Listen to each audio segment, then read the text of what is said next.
7 taong gulang na bata mula sa Dagupan City nagpakitang gilas sa kanyang galing sa pagtula.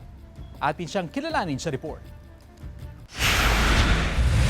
Choose what is healthy, the best I can find. Sa edad na 7, kitang-kita na ang husay sa pagtula ng grade 1 learner na si Jewel Pearl Ferrer mula sa Barangay Lucaw, Dagupan City. Ilang poem recital na rin ang kanyang sinalihan, mapa English o Filipino.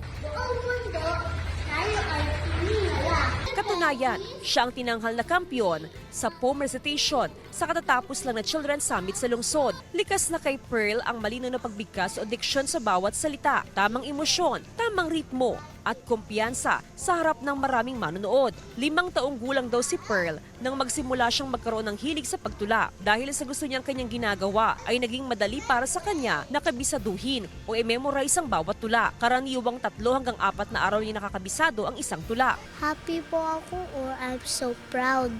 Sa tuwing sumasali sa kompetisyon, inspirasyon daw ni Pearl ang kanyang mama na kanyang #1 fan. I want to be proud of my mom. Kasi simula pa lang daw ng klase nung Hunyo ay nakitaan na agad ng potensyal si Pearl pagdating sa pagtula. Si Pearl kasi nung una pa lang nakitaan ko na kung paano siya magsalita. So during the performance task po namin, meron kaming mga simple poem recitation din, Tagalog or English, at doon ko nakita na siya ay may potential talaga. Bukod sa pagtula, mahusay rin si Pearl pagdating sa academics. Kabilang din siya sa mga top learners sa kanilang klase. Kasama si Henry Duminsil, Jasmine Gabriel Galban, One North Central Luzon.